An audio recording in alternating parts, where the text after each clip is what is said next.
Kent. I'm a registered dietitian nutritionist and the owner of Peas and Happiness. Today I'm joining you to talk about how to prepare a butternut squash and some different techniques, from different cooking techniques you can use to try this. Butternut squash is a really versatile winter squash, so it's a great thing to have in your back pocket. It can be used in sweet dishes like desserts. Even a roasted butternut squash is a really great side dish, so it can transition really easily from savory to sweet. So I have a couple of butternut squash here. This is kind of the ideal butternut squash if you are picking one out at the grocery store, if you're looking for one off the vine. So you're looking for one that doesn't have any streaks of green. If it does, then you'll want to let it sit in your cupboard for weeks or even a couple months until there are no more green streaks there. It should be firm to the touch. So if it is starting to become soft, that means you need to use it immediately, or it may have gone bad. So make sure to double check that. If your squash has started to maybe go a little bit bad, but you just notice a few dark spots like you can see here, it does not necessarily mean that it is bad. So I'm actually going to show you how to prepare this butternut squash and how you can use it even if you notice a few of those blemishes on there, because since butternut squash is so hardy, although some of these areas may not be good to eat, the opposite side will be. So first of all, because butternut squash is a tougher squash, some people prefer to put this in the microwave for a couple of minutes, and that will soften it up before you cook it, before you try to cut it up. I typically don't find that I need to do that. I do wash my butternut squash before cutting them, because sometimes they will have dirt on them since they grow on the ground.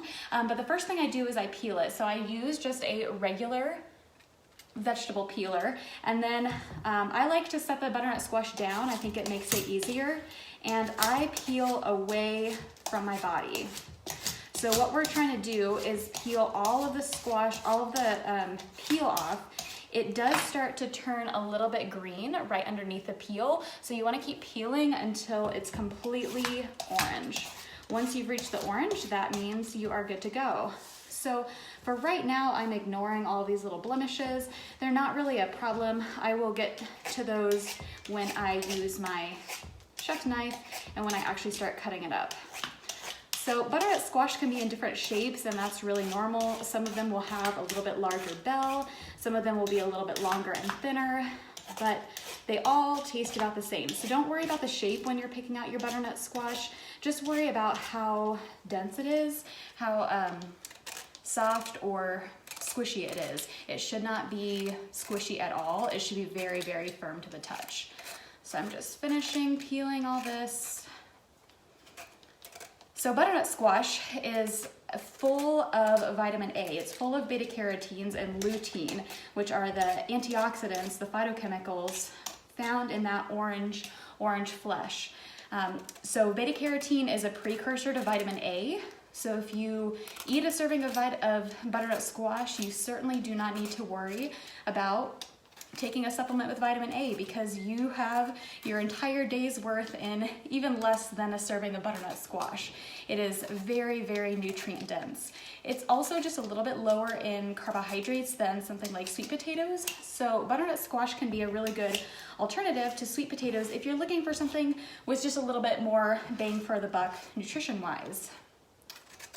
So vitamin A and its precursor, beta carotene, are necessary for immunity. So this is a really great option for these winter days when we are trying to fight off colds and in the middle of a pandemic. So keep your immune system nice and healthy. All right, now this is completely peeled. You can see, you can still see the blemishes there, so they are deeper than the skin, which is okay. We'll still be able to use this squash. The first thing I do is I trim the stem off, and I trim the base of the butternut squash.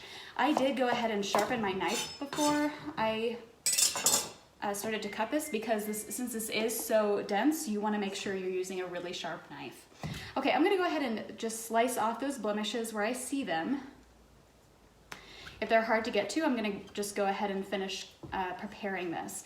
So the next thing to do is cut the neck of the butternut squash from the bell. And the reason for this is the neck is completely dense all the way through, but the bell actually has seeds there in the middle. You can see we've got another blemish here that I'm going to cut off.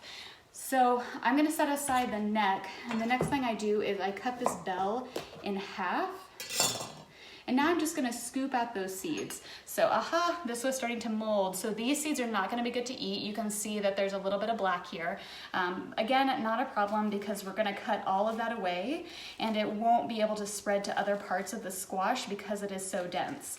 So this is a great example of how you can sort of salvage your veggies if maybe they've been in the cupboard for a little bit too long before they totally go bad. So it's normal, it happens to everyone. If you are overwhelmed by veggies, just keep them on hand and you can salvage them. So here's another of those little blemishes. I'm just gonna cut that off, no big deal. And you can see that once I cut it off, there's no evidence of that ever being there. So not a problem at all. We can certainly salvage most of this squash.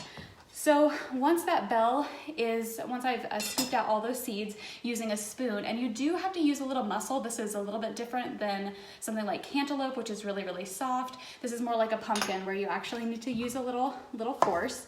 Next, I'm going to just cut this into slices, and then I will turn it a quarter turn and cut it into cubes. So my plan for this squash is actually to use it in our sweet and spicy farmer's hash, which is my 11-year-old's favorite way to eat butternut squash. We cook it with chorizo and it is delicious. And I'm actually sharing that recipe with you guys today. If you would like to download 5 of my favorite butternut squash recipes, I put together a little packet for you to try some different ways of making this.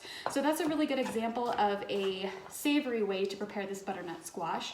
You can also simply just roast it. So we can toss these cubes with a little bit of oil, salt, and pepper, and then roast them at 400 degrees for about 30 minutes. They'll start to become soft and a little bit brown on the outside. So I prefer using salt and pepper when I roast my butternut squash. I think that the salt tends to enhance the flavor a little bit. It brings out the natural sweetness of the squash.